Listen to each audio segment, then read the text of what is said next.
For the bare necessities, the simple bare necessities. Hello and welcome to a somewhat belated episode of That's a Shame, the 116th formal episode, formalised episode. And probably about the 115th late one. Yes, Fair and to also at least maybe the 16th good one. Oh, here's hoping, fingers crossed. Of That's a Shame. I'm Declan. Opposite me, here back in the orthodox recording O space, to the R to the S. is Isaac. Isaac, you can call me Isaac. That's fine. I did. Yeah, no, you can though. And I will I'm continue giving you permission to do so. And you're doing that 116 in. You've just been piloting a new scheme. It's been uncomfortable. It's been the elephant in the room. And now that people know that my permission has been extended to you and to them, I'm sure they're going to feel better about it. I want to open the episode with freaks. Oh. People who are freaks, people who are nonsense, people who are mad, Right. people who think things that are patently untrue. Okay. I know them. Because we've had a lot of them in the pharmacy. I've had a lot of them in my real life. Do you consider the pharmacy not part of your real life? That's odd. I don't believe in capitalism, and therefore Right. it So cannot you're because it's practicing my some job. kind of psychological compartmentalisation. You know how when you do that thing where you just start time all over again? Oh yeah, and or have a different face. Yeah, or when you put on a different face and it's just a different you. Yeah. And it's a different time. Yeah. I'm doing that. But It's really like, good that you're taking my advice. pharmacy on board. is just like a story that I tell myself to make myself sad. Wow. Because the other story I tell myself is that I'm too happy. Oh, yeah. You want to find a balance between those. Otherwise you can come up all kinds of Exactly. mischievous. You don't want to be too happy, so you need the Laborious. pharmacy to tell you it's not. We did have a pseudo jingle, but I don't think it was very formalised for pharmacy freaks. Doop-a-doop-boop-boop. Pharmacy freaks, there's a pharmacy freak and he's coming inside. What's he got there? What's he got to hide? It's probably a lot of freaky stuff. You better go fast and you better go rough as you run away from the pharmacy freak. I can't stop. I'm still worried about you saying the pharmacy freaks are coming inside, impregnated by some pharmacy freaks. Pharmacy freaks. Now, I sort of want to change the word freaks, or I at least wish for, some kind of mandate that says that freak can be a positive term. Yeah, it can. People who are like, oh my God, they're so freaky. In fact, I'm going to not use the word freak for one of these people because it would be patently offensive. Okay. They're just a pharmacy pal. friend. PH. Pharmacy pal. Pharmacy friend. PH Rend. Obviously. Yeah, cool. But the first is a pharmacy freak. Pharmacy freak number one. What will happen? You'll have to find out. In walks pharmacy freak number one. It's a woman. Okay. She this walks is up painting to the a desk. hell of a picture, let me tell you. She's 5'7". God. Over average height. Well over average height for a woman. She's blonde. Her hair's very curly. Very Very curly. patently curled. Don't know what that means. She's wearing a white puffer jacket. Okay. She's got a sort of Does she beret have to on hide? On top of all the very curled hair. on top of it, balancing delicately. This is a portrait of madness. She's maybe 40 years old. Okay. We've all been there. Big eyes. Very big. Mad eyes. Eyes of chaos. And she came up to the desk, and despite the image that she portrayed, she asked a pretty normal, pretty reasonable question. Do you have anything here to test the pH of water? Okay. And I asked behind the counter. I didn't think that we did, but I asked, and it turns out we did not. No, you're not. So I turned around to her and I said, I'm afraid no, we do not. And she went, oh, That's all she needs. that's a shame, she said. Oh, she listened. Doing a That's bit of really publicity for us. good. Yeah, the grassroots. And I went, yeah, I'm very sorry. And she went, oh, used to have one. Everyone used to have one when I was out in the US. And I said, yeah, they're a bit more fastidious about that sort of thing. That's a different country. Out in the US. And she went, yeah, well, it's very important, the pH of water. And I made the mistake of going, yeah. Because what this led to was, and I exaggerate not, a 20-minute speech, Wow, diatribe, an orally delivered paper from this woman on the necessities of having a pH above 7 In drinking water. in drinking water. Okay. And that, let me tell you, there are all sorts of benefits to this. Wow. Turns out that because the thing about water is that most of the water that we drink has a pH lower than 7, which means that it's at the very least mildly acidic. And acidic substances are bad for the body. And so what you want to do is that you need to measure the water, make sure that you know what pH it is, and then you can decide to put something in it, whether or not to make it alkali or not. They get into the sun, they just clean it. They just clean the cell, and that's curing everything from cancer to diabetes. Wow. The two big killers these days. Yeah, and that's just water. That's nuts. Isn't it mad? It's weird that they don't tell us that, like the deep state. It's a wonder anyone has cancer or diabetes. Given this access to knowledge. Given this access to water. And specifically alkaline water. And fair. she carried on for so long, and so almost like completely oblivious to me that I started serving people around her. Like there was a massive queue growing, and I was just sort of taking boxes of like detergent and strepsils from people and swiping them through, but just not breaking eye contact with her, and taking people's money and dropping it in the till and closing it. And did you have to offer any wow? Oh yeah, no, I did. I'm really big on the phatic utterance. Then, and who'd have thought it? Listening to this diatribe, who'd have thought it? But the conversation turned to her psych meds. Okay. Because the thing is, I'm on a lot of prednisone, and the thing about the prednisone is it just it absolutely messes me up, and so then it doesn't interact very well with my psych meds, and so I'm like, I really need like the prednisone because of my immune system, and so I was just stood in just awe, in amazement, in horror, just staring. And I was like, all I could offer every now and then in an attempt to end the conversation was, you could probably buy something on Amazon to test the pH of water. Like if you just go home. Step one. If you just doors stop there.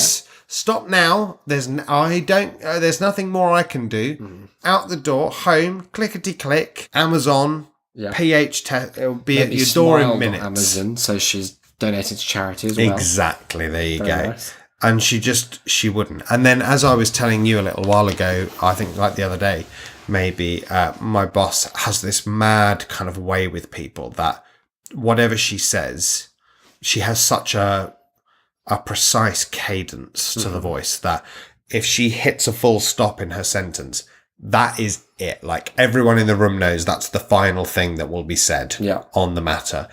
And I was like, the pharmacist maybe, and this one went, do you have anything to test the the pH? And I went, no, we don't. Probably go home and look on Amazon. And then we went, oh yeah, all right, okay, well, and just walked out the shop. Probably it's like home. A sort of. I hate it when I go to the shop and they say probably go home. Yeah, really, really undermines my confidence. Probably just leave. Probably if you could not be in the shop. Probably if you could like just turn around. You know that body that you pilot around. If you could pilot it the fuck out and onto the street, and then even further away back to your horrid abode. We have to say that to a lot of people because there are a lot of leave. Yeah. We have a lot sniff up all the cow pollen. A lot of people who just come in. A lot of people who just spend a lot of time in. Have I ever spoken on the show about? I should probably give him a different name, but I'm not. I'll think of one for you. Okay. I'm going to tell you his real name. Yeah. And you have to come up with a name that's as close in tone and feel to this as possible. His real name is. How about Uncle Stalvos? You've captured nothing of the original image. I know, but I wanted to go so far away that it starts to... No, I'm going to call him Alphonsus. No. His name's Alphonsus. Okay. And Mingus. I don't know if that was an interjection. I don't know if that was a stroke. I don't know if that was a suggestion, but it needs to stop. Alphonsus comes into the shop and he's an old man. Call him Al. Alf comes into the shop and he comes in all the time. And the thing is that he has his medicine delivered to his house. He just likes to check on. So whenever he comes in, it's superfluous. And he spends, I shit you not, hours in the shop. He just likes to come in. Big shop, is it? No, he likes to just come in and sit down, and he'll sit there. And he'll sit for an hour. Wow. He won't talk to anyone really sometimes. Just the ambience. And then he'll be like, he talks like this. Does he? Yes. Everything very, very wheezy. God. And every now and then he'll pop up to the counter and be like, do you have lemsip? Well, he's fucking getting about 1,000 of them. Pipe it right down his mouth hole. But Got to declock. often he'll just sit for hours on end. And it's very, very tiring to talk to him because of the way he speaks, a lot of what he says is entirely inaudible. But you get the feeling he knows this, right? And so what he does is he plays it and he'll just say a whole sentence where most of it's inaudible. And then you'll go, sorry? And then he just says the 3 key words really loudly. And you have to work it out. This week he came up to the desk and I was so done. I was like, he'd been in the shop for 40 minutes already. Yeah. I'd already had to deal with whatever complaint. He needed a pen for God knows what. Probably do. He also has the biggest iPhone I've ever seen. Wow. An iPad. But he needed a pen or whatever. Anyway, he came up to the desk and I just turned around. Christian could deal with him. I was facing the other way. I was like, I'm not going to engage. I'm not going to listen. Nice. That's what they say, isn't it? The customer's always worth it. They're always wrong. Yeah. Ignore them at your will. The last time he'd been in, I'd had to have an argument with him, which is a very, very long process about the fact that Theresa May's speech at the Conservative conference was not good. It was actually very bad, almost specifically for you personally. He was chatting away to Christian and there was literally nothing else to do. Had there been anything, I'd have done it. But I was just stood there. And so inevitably some of it was filtering through. And he said a sentence that I had no choice but to turn around and ask about. And I'm afraid better than that. And I'm afraid I managed to glean no more information than this really. But this was the sentence that I heard. He was muttering about some general bullshit. And then he said, my carer told me, fuck off. My carer told me, fuck off.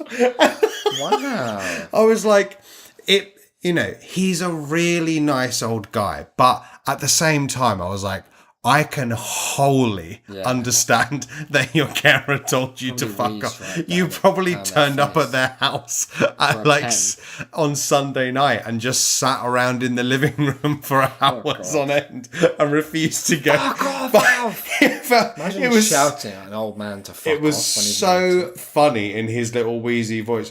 My carer told me, fuck off. Good. And then portrait of aging. He just went and sat down. Once he came into the shop, he was there for maybe 90 minutes, just sitting. And then another guy came in who was quite young, but he's a regular and he's very, very irritating. And there's always something wrong. There's always a problem. You give him his medication and, this was missing. They were supposed to give me this. Looking at me funny. You're like, they were supposed to give me this. And you go, well, they didn't. Yeah, but I need it. And you're like, well, it's not. It's literally nothing to do with us. They send us a bit of paper and we do whatever it says on the bit of paper. I take it with them. No, but I can't go them. They don't listen to me. Well, we're not too keen ourselves. Anyway, Alf was in the shop at the same time as this guy. And he wandered out maybe halfway through this random man's diatribe. And then the other guy, let's call him Dean. Can I suggest Dune? You can. Cool. And it's Dean headed out of the shop. And about 15 minutes after that, it was my break. So I headed out the shop to go to Sainsbury's next door. And I looked up. For a break. And it was dark outside by now. So this was all beneath kind of very orange street light. Alf and Dean were just sat sharing a cigarette on the bench outside Sainsbury's, just sat having a chat. They were deep in conversation, probably about how horrible we all are in the pharmacy.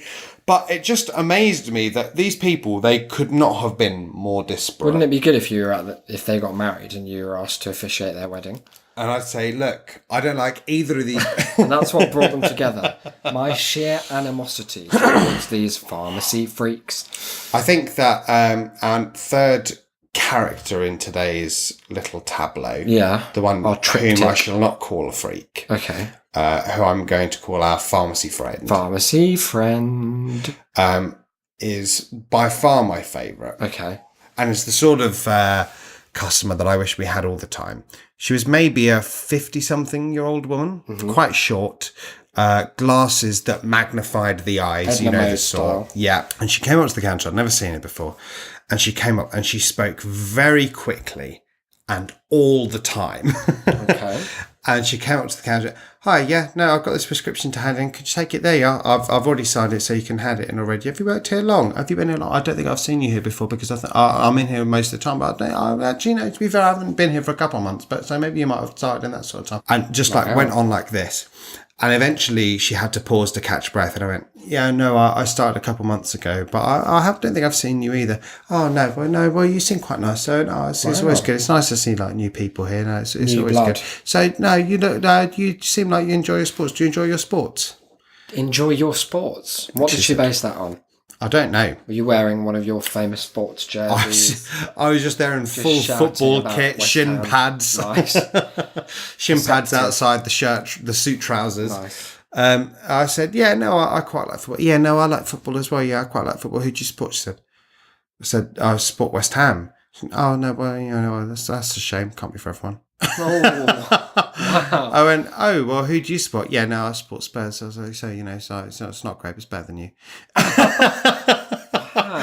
And I was like, oh, well, yeah, no, I suppose, only slightly, but there you go. It's, each to their own. Anyway, we were talking about this for a little while. She was rattling through all of the weekend's results. Nice. She knew everyone who'd scored, all of the kind of the major events. It was almost hard to show that I'd watched any of them myself because she'd already said it all before I could possibly interject.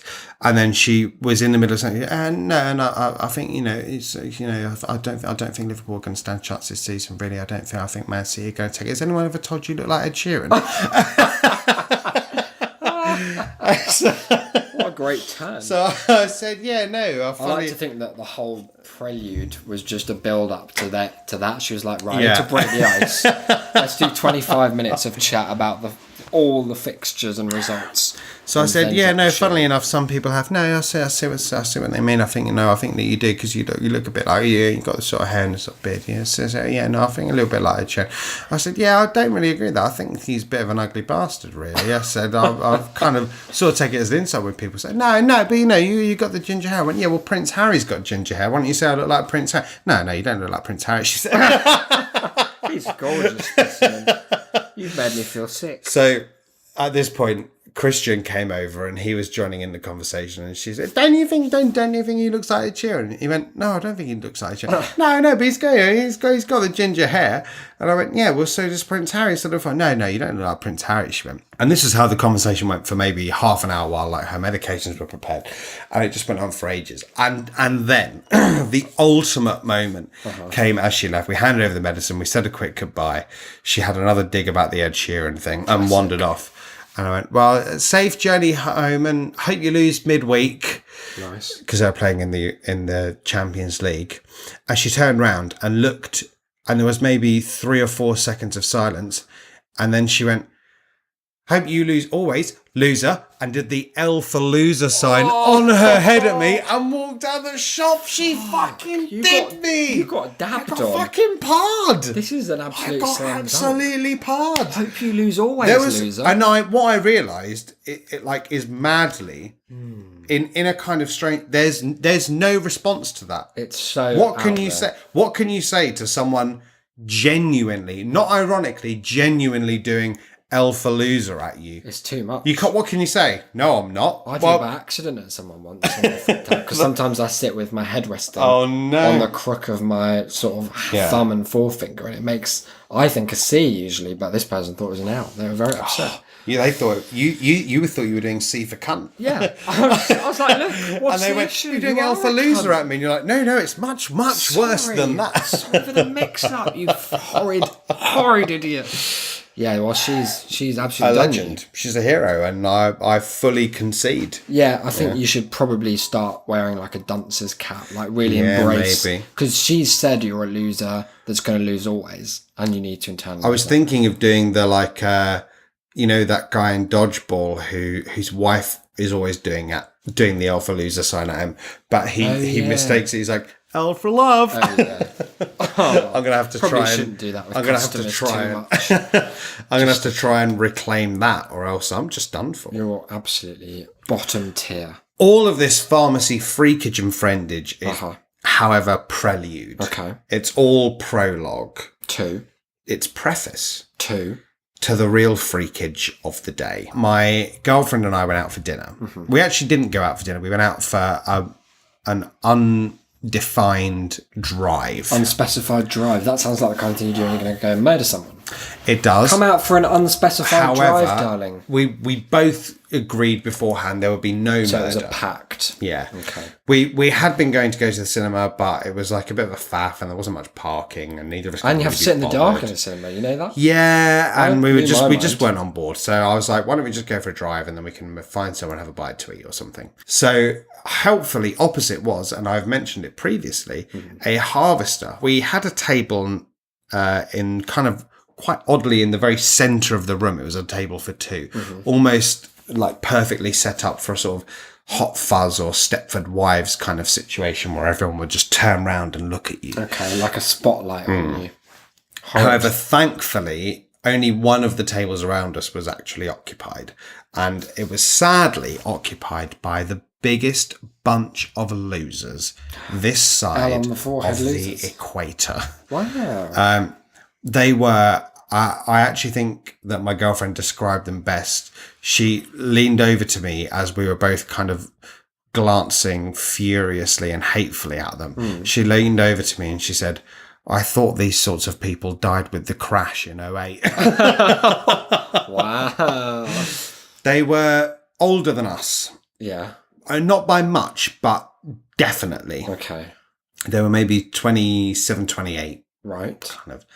And they were all people who had definitely at some point modelled themselves on wanting to be in a British version of the Big Bang Theory. Oh, okay. They were like trying to be the super nerds. Oh, this is not where I thought this was going at all. They'd come along to the Harvester with an Uno deck, with a bunch of board games. They were here. They were ready to play. And they were insufferable. Right. They were discussing film a lot. Good. As you know, such people are wanted. Well, they're probably cinephiles. I would Well, imagine. they were, and also bibliophiles. Let's not Wow. paste over that. One of the first things they did was they were going through the IMDb top 250 list. Fun and interesting activity. Fun and interesting activity. And to make it more interesting, one of the group who was wearing a backwards cap. Oh, that's cool. Indoors. That's really cool. Which is cool. I know the IMDb top 50. You know, I know it. Wow. And another one, oh, okay, all right, well, we're going through then. And so you can guess something. All right, okay, yeah, number 1 is Shawshank Redemption. Yeah. Which is true. Good film, he went. Right. And you Shame. agreed, I thought. I sat silently. Number 2, he went Godfather. Godfather. Definitely Godfather. Yeah, great film, Godfather. Wow. Really like It's Godfather. good that he's giving a kind of Mark Kermode-esque appraisal of each piece as they come up. That's really nice. The guy with the list went number 3, and he went old one. That really old one. It's properly old. He went, Nosferatu. and the guy with the list went It's Godfather Part 2. Oh yeah, Godfather Part 2. Actually, Godfather. little known fact, even older than Godfather. He went, sorry, it's number 4 that's really old. It's oh god, I can't remember. It's about what is it? There's this guy. It's probably old. Oh, go on, tell me what it is. And he went, it's The Dark Knight. Yeah. Dark Knight. Early Dark Knight. 2000s. He went. Number 5 is 12 Angry Men. Yeah, that's the one I meant. That's the old one, really old. Nice. 12 Angry Men. And number 6 was Schindler's List, and they're going. That was Spielberg. Who's this conversation fun for in that group? I don't know. Because one of them's just reading a list. One of them's Yeah. just failing to remember a list. Yeah. And all the others are just spectating. Weirdly, he correctly guessed that Return of the King was number 7. Wow, worse than Fellowship of the Ring. And then the guy who actually had the list was like, all right, number 8. And he went, number 8, my favourite film. I actually think best film ever made. Okay. Everyone went, oh, best film ever made. I mean, yeah. I actually think, genuinely, like, if you look at the cinematography, which is a word you can only use if you actually know about film. You I have don't to know if you have know read about that. many books. If you look at the cinematography, if you look at the narrative, the way narrative, mise en scène. it's definitely up there. I think it's the best. And do you know what it is? And the guy went, guy had been guessing. He was like, don't know. I wouldn't want to take a guess. He went, ironically. And the guy with the list went, it's Pulp Fiction. Oh, Pulp Fiction. Yeah, it's the greatest film ever made. Yeah. Of course. Well, yeah. It's commonly known to be the case. Yeah. To be the best film Yeah, ever that's why made. they put it at number 8. Yeah, and that's why you get posters of it. That's why I've posted it. I very much like Pulp Fiction. Very good film. It's just not the best film ever made. Not in any sense. Not in. That's right. Yeah. In some nonsense, but well, not, sure. And this went on for a long while. But what they then did, interesting, like they went down about 25. Bloody hell. But what happened was that when they got to he sort of skipped a few and then went on to about 17. And then when he got to 17, he started reading them out. And the guy who had been predicting was then relegated to man who just went, yep. After every film. Yeah, So, that's on it. 17, Goodfellas. Like he's trying to sneak one in. Yeah. Finding Dory. 17, Nope. Goodfellas. Yep. 18 was The Matrix. Yep. Yep. 19, Seven Samurai. Well, Yep. Better than 6. 20 was City of God. Yep. Very good film. 21 was 7. Could they not have sent this link to their group chat and I was sat alone and it just ingested? I mean, no, because they wanted to fuck me off. Right. However, it was at this point, and this is why I specifically consider this conversation show-worthy, was that the man who'd been guessing this went, I have seen the film, but I'm currently reading the book, and it's obviously taking me a bit longer, but we should mention Ready Player One. Oh, of course. Of course. That bastion of not only cinema, as he rightly points out, but of the written word. The written word. And really, for me, of the spiritual realm, because I learnt things. No, I felt things emanating from that text that have touched me so profoundly. And it's good to see that that's being felt in harvesters across the country. Thankfully, the others at the table had read the book. They were converts. Oh, you haven't finished yet. Oh, you've got so much to look forward to. It's not. The thing is that Klein writes in a way that Spielberg just couldn't capture. Oh, wow. Which was a bold claim. That's bold. Where are you up to? Where are you up to? They said. He said, I've just got to the end of the first challenge. I've just got to that bit where where the character is a very clear manifestation of the author's insecurities about pop culture. It just it feels a lot. You actually feel the culture more in the book. Oh, I get that. You feel the culture more in the book. It's very true. It's too true. That's what hurts. One of them said, And again, I still haven't seen the film, but I have heard you talk about it, and you have spoken to me about it a little bit. Yeah. And for any listeners who have seen it, and especially you, this will, I'm sure, ring true. Okay. And he said, "Are there any bits that are in the film that like aren't in the book that I don't have to worry about?" And one of them said, "Well, you don't have to worry about that really boring Shining bit."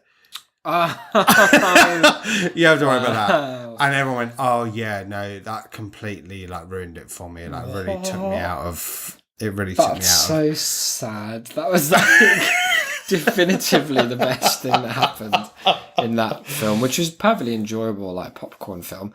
But the Shining bit was the only bit that was like, ooh, interesting. It's weirdly more interesting than Mark Rylance pretending to be a man who had no relationship to humanity and just sort of muttered nervously like a great big aphid. What's his character's name? Something like Dumbledore, but shit. Something like Digidor. Halliday, James Albus Halliday. Cyberdor. Halliday, that was it, yeah. You can really feel Halliday in the text. Oh, every page. Is what they said. Yeah, it's like Really a big lick feel- from James Halliday's fetid Right on the tongue. face. Really good. And it just hammered home to me something that obviously you're aware of your entire life. But is that people who define themselves around knowing things about film in this way know the least and appreciate the least and probably understand the least about both themselves and what they're watching on screen. That it is an entirely performed existence. That just nodding along and going, yeah, Matrix 2. yeah, to the IMDb top 50, which is by no standard the actual definitive list of best films. Also, just the idea of sitting around with someone on their phone reading the list of the top 250 films is like something that in the late 90s they'd have put out as propaganda against like the mobile phone as a concept. Yep. This could be you. This is what the communists do. Sitting and just nodding to words. Wow, the art of conversation truly revived by this mobile internet that we all share. It's just mad, and it infuriates me that because it's something that they've been told was designed for them, Ready Player One, that is, that they love it.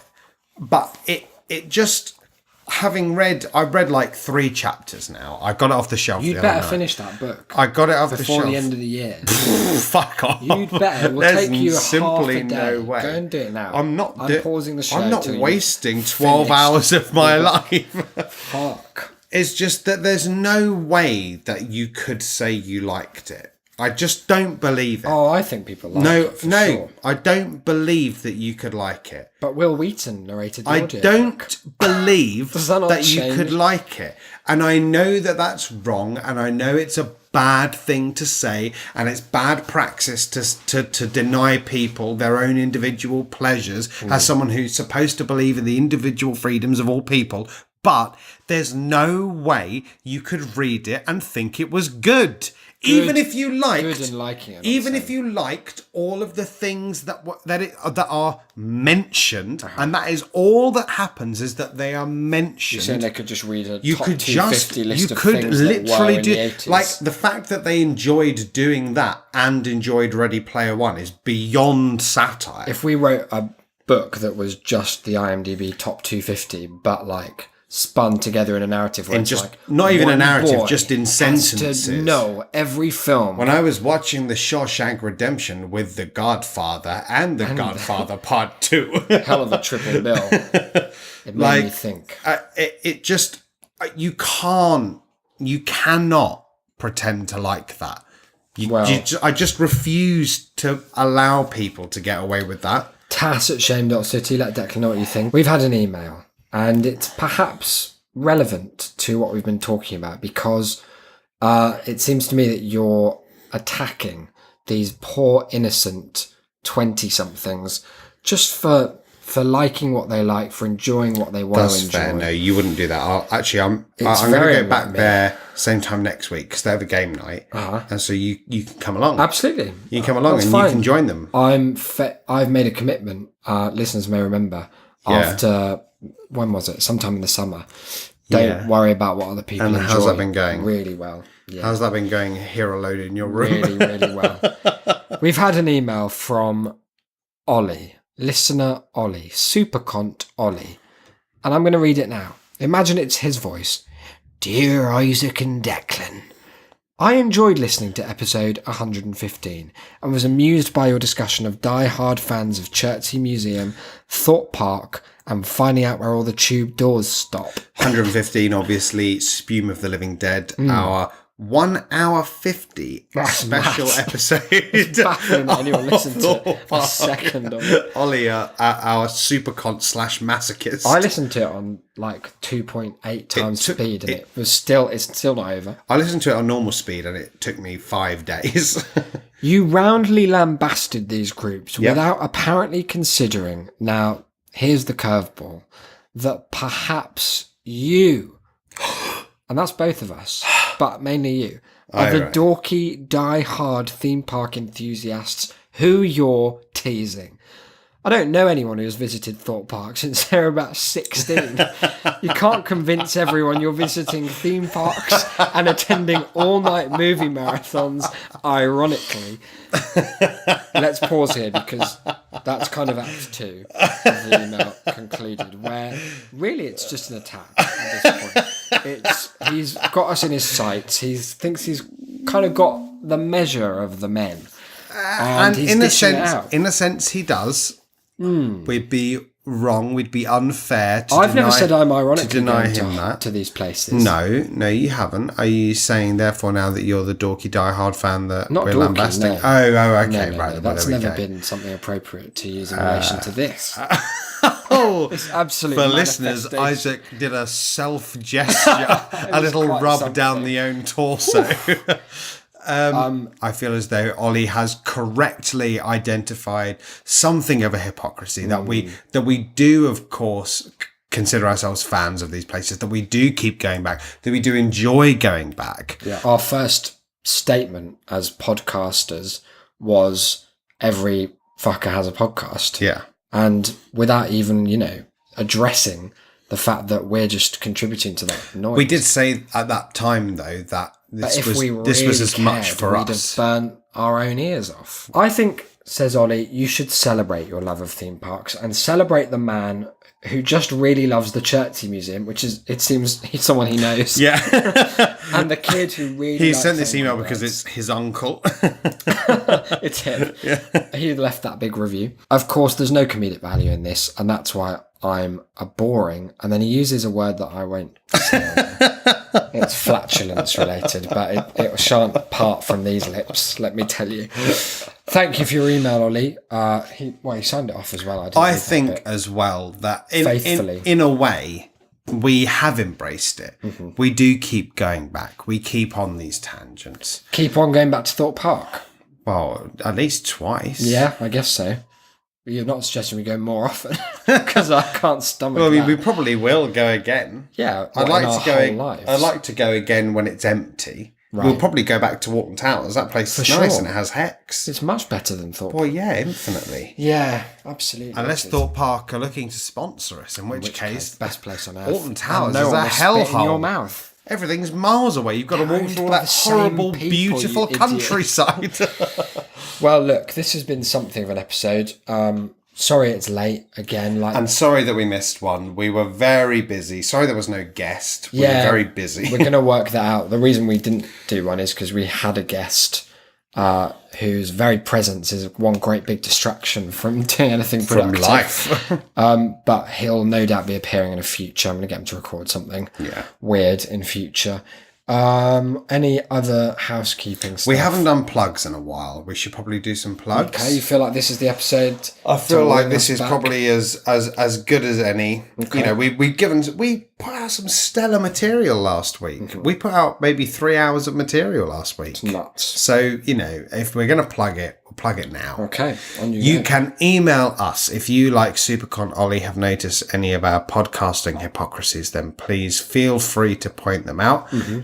Don't assume we'll read them out, but, feel free to send us a message. Yep. That will be TAS at shame.city, or you can maybe, if your computer lets you, find us via the website, shame.city/contact. Give it a couple of hours to load the page because I pay for the cheapest hosting package known to man. It's just one guy winding it Yeah, with it's like an old pedal-based. gramophone. You can tweet us, tweet to us, tweet at us, tweet towards us. Keep with us. At That's a Shamecast for the show, at Isaac BD for Isaac, and at DE Delane for myself. There will be a link in the show notes to review us. 5 stars only, please. Very Of fragile ego. Course. Very. And you can of also my do that fetch. just by visiting iTunes on any device that you so choose. If you have a couple of dollars that you have nothing better to do with than fund this utter drivel, then please head to patreon.com/shamecity. And as always, word of mouth is the best of mouth. Please tell a friend, tell a foe, tell a family member, tell a pet, tell the sea, tell the sky, whisper it on the wind, Shout it from the light a mountaintops. beacon and just let the rest of the beacons flow. Is Like that a Lord of Minas the Rings Tirith. thing? Yeah, very nice. The beacons of Gondor are lit. Something Yeah. like that. But Listen to That's a Shame, they Oh, say. God, there's an episode out. Really good. Boromir. Have a little look. However, Also, I've got a tease. okay. I don't want to be too specific, but I also don't want to be too vague. So I'm just going to come out and say, That's a Shame will be producing this year. And I'm making this all up on the fly. So thanks for agreeing. Here we go. Some kind of charity Christmas card that you're going to be able 100%. to. We're going to send some out. But I think you mispronounced Christmas single. God, my mistake. Christmas album it is. Charity Christmas cereal. Theatre. It's going to be big. We're going to send something out. So if you're on the Patreon, whatever the fuck it's called, then you don't have to do anything just yet because we've already got your address. And don't think I don't keep them in my little secret book, looking at them every day, fumbling over those digits. Ted Kaczynski here. But we're going to have a link, are we, to buy an Don't ask extra me. one or profits donated somewhere that we'll decide. Palestine.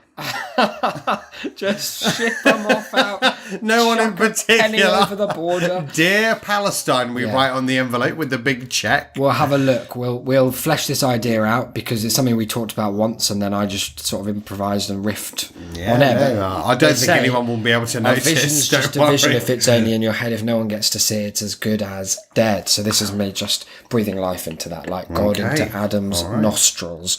Until episode 117, which will be out on Sunday, and which will, let me tell you, be a whole treasure trove of fun. Wow. I've been Isaac, you've been. I've been Declan. See you on the flip Side.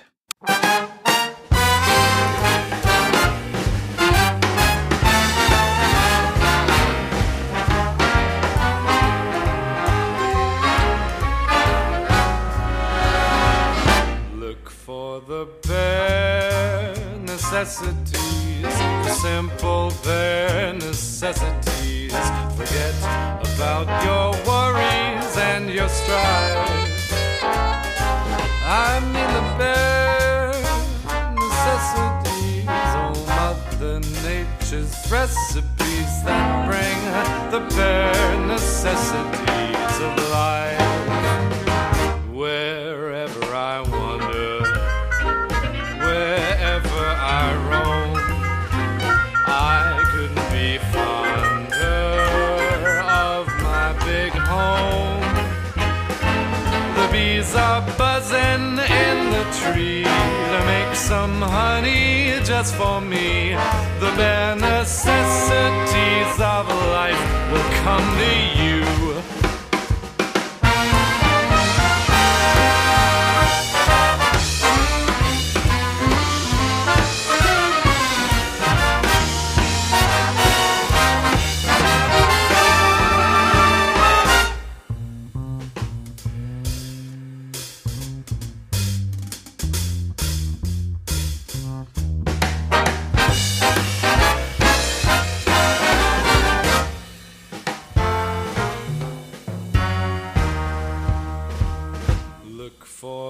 bare necessities, the simple bare necessities. Forget about your worries and your strife. I mean the bare necessities, oh Mother Nature's recipes that bring the bare necessities of life. Wherever I wander, wherever I roam, I couldn't be fonder, my new home. The bees are buzzing in the tree to make some honey just for me. The bare necessities of life will come to you.